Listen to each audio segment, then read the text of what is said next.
Karibu kwenye chaneli ya Moyo wa Malezi, mahali ambapo tunazungumzia kuhusu malezi, tunazungumzia kuhusu mahusiano na tunazungumzia kuhusu namna ambavyo tunaweza kujijenga na kuwa watu bora kabisa katika maisha. Katika chaneli yetu ya Moyo wa Malezi, siku ya leo tunaenda kujadili kuhusu swali ambalo watu wengi huwa wanakuwa wanajiuliza na hawapati majibu yake. Swali letu linasema kwamba je, jina linaweza kubadilisha maisha ya mtu? Jina ni kitu ambacho mtu anapewa mara tu anapozaliwa. Mtoto anapozaliwa tu anapewa jina. Jina ni utambulisho ambao unaweza ukamtambulisha mtu katika familia yake, ukoo wake, jamii yake na hata katika mataifa mengine. Lakini tunajiuliza kwamba je, jina linaweza kuathiri maisha ya mtu? Jina linaweza kumfanya mtu akawa bora au jina linaweza kumbomoa mtu? Leo katika Moyo wa Malezi tutaenda kuangalia hoja 5 ambazo zitatupa majibu ya kile ambacho tunajiuliza. Mimi ninaitwa Muhere Madam. Kama bado haujasubscribe kwenye chaneli yetu ya Moyo wa Malezi, karibu ufanye hivyo sasa hivi, kwa sababu tunashirikiana kukuletea maarifa sahihi kabisa kwa ajili ya familia yako na kwa ajili ya jamii nzima. Una uwezo wa kutupigia simu au kututumia ujumbe kwa namba 0754579224. Karibu na tuanze. Hoja ya kwanza ni kwamba jina linamtambulisha mtu. Jina ndiye mtu mwenyewe. Mtu anapokuwa anaitwa tu jina lake Pendo, Juma, John, Charles, Hamza, mtu anapokuwa anaitwa jina linakuwa linamtambulisha moja kwa moja.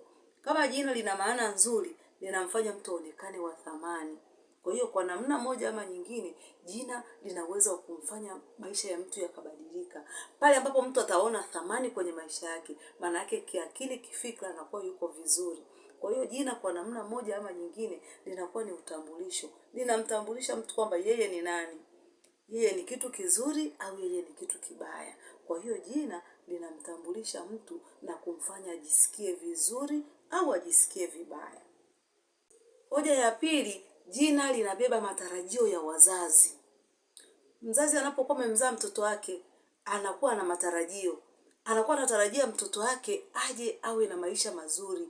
Mtoto wake aje aishi maisha ambayo sio maisha ya kuhangaika. Unakuta sasa mzazi anampa mtoto jina ambalo ni zuri kwa kulingana na matarajio ambayo anayo. Kwa hiyo mtoto atakapokuwa anakuwa akiitwa kwa lile jina lake ambalo ni zuri, jina ambalo wazazi walimwekea, yeye mwenyewe anakuwa kwanza inamjengea kujiamini. Inamjengea kujisikia vizuri. Pale ambapo matarajio ya wazazi siku zote sio mabaya. Wazazi wao wana matarajio mazuri kwa watoto wao. Wanakuwa wanawatakia mema. Ndio maana unashangaa mzazi tu unamuona amemzaa mtoto wake, anamuita Baraka. Amemzaa mtoto wake, anamuita Neema. Ninataja Baraka, ninataja Neema, ni majina ambayo yamebeba uzito fulani. Kwa hiyo kuna majina mengine ambayo inaweza lisiwe Baraka au isiwe Neema, lakini ikawa imebeba uzito fulani. Kwa hiyo matarajio yale ya mzazi, ili mtoto wake aje awe Baraka, ili mtoto wake aje awe na matumaini. Matarajio ya mzazi yanamfanya mtoto anajiamini na anajisikia vizuri. Hoja namba 3, jina linaweza kuathiri namna jamii inavyomchukulia mtu. Mtu anapokuwa amepewa jina, labda amepewa jina la kitamaduni, jina la kidini au jina la asili, watu wanakuwa, ile jamii inayomtazama yule mtu kutokana na jina lake inamchukulia kulingana na vile ambavyo ameitwa. Kwa hiyo kwa namna moja ama nyingine, jina linaweza likaathiri, yaani likamuathiri mtu kulingana na jamii yake inayomzunguka. Kama basi jina litakuwa ni zuri, athari yake itakuwa ni chanya. Lakini kama jina litakuwa ni jina ambalo lina maana mbaya ya kuchekesha au ya kusikitisha, athari yake inakuwa sio nzuri. Kwa sababu watu watamchukulia vile vile alivyo, kulingana na jina lake. Unakuta mtu labda anaitwa Masumbuko. Akiwa ana shida kidogo, jamii yake inamchukulia kwamba huyu ni mtu wa kusumbuka. Ndio maana wewe si Masumbuko, wewe lazima tu tulijua utasumbuka. Mtu anasema kwa nini mlijua nitasumbuka? Jina lako, wewe si Masumbuko, wewe si mtu wa kusumbuka. Kwa hiyo jina linaweza likaathiri moja kwa moja mtazamo wa mtu kulingana na jamii yake. Hoja namba 4, Jina linaweza kuwa chanzo cha motisha binafsi. Watu mara nyingi huwa wanaishi kulingana na majina yao. Mtu kama ameitwa jina lenye thamani, jina ambalo lina motisha, amepewa jina ambalo lina matumaini, unakuta anapambana ili aishi kulingana na jina lake.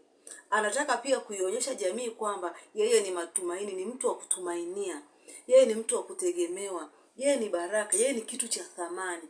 Kwa hiyo inamfanya mtu apambane ili aweze kuendana na jina lake. Jina kama ni zuri litampa mtu motisha, kwa sababu akisikia anaitwa anaona kabisa kweli mimi ndio hicho kitu. Kwa hiyo atapambana kuhakikisha kwamba anaendana na jina lake. Kwa namna moja ama nyingine, jina linaweza kumpa mtu motisha, linaweza kumfanya apambane, linaweza kumfanya asonge mbele. Mtu anaitwa Blessing, mara nyingi utakuta anajitahidi kuhakikisha kwamba anawabariki watu. Hoja namba 5, lakini maisha hubadilishwa zaidi na matendo ya mtu mwenyewe. Jina linaweza likakupa tu motisha, lakini maisha yanabadilika kutokana na vile unavyoishi, vile unavyotenda, vile unavyochapa kazi, vile ambavyo wewe mwenyewe umeamua kujitoa, vile ambavyo udhati wako umeamua kufanya. Hapo maisha yanabadilika. Jina tu linakuwa ni mchango wa kukufanya wewe ufanye vile kulingana na jina lako. Lakini maisha na maendeleo yanaletwa na wewe mwenyewe kuamua na kupambana. Hivyo unaweza ukaamua kulingana na jina lako, ukapambana zaidi na ukahakikisha maisha yako yanabadilika kabisa. Tunapofika mwisho wa mada yetu leo, ni vizuri sana tukakumbuka kwamba jina ni zawadi ambayo mtu anapewa na wazazi wake. Maisha ya mtu yanamtegemea yeye mwenyewe. Jina litakupa motisha ya wewe kupambana, kwa sababu utakuwa umepatiwa jina zuri. Haijalishi jina lako lina maana gani, haijalishi jina lako umeitwa nani, maisha yako yatatokana na wewe mwenyewe jinsi ulivyo. Sisi Moyo wa Malezi tunaamini kwamba mtu ana uwezo wa kutengeneza maisha yake yeye mwenyewe, au ana uwezo wa kuharibu kabisa maisha yake yeye mwenyewe.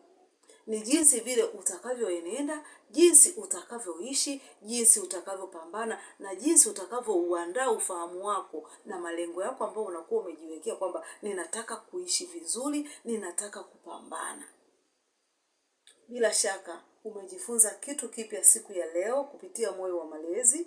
Usiache kushare video hii kwa wazazi wengine ili nao waweze kujifunza kitu hiki ambacho wewe umejifunza leo. Usiache kulike, usiache kusubscribe kwenye chaneli yetu ya Moyo wa Malezi ili uendelee kuwa mmoja wa familia ya Moyo wa Malezi. Sisi Moyo wa Malezi tunaamini kwenye kuchapa kazi, tunaamini kwenye kupambana. Pia tunaamini kwamba wazazi kama wazazi wanatakiwa kuwapa watoto majina mazuri ambayo yatawapa motisha wa kuchapa kazi na kupambana na kuhakikisha kwamba ndoto zinatimizwa, zile ambazo Mwenyezi Mungu ametuwekea katika vichwa vyetu, akili zetu na maisha yetu. Mungu akubariki. Asante kwa kutazama mpaka mwisho. Tukutane tena kwenye video nyingine inayofuata. Asante.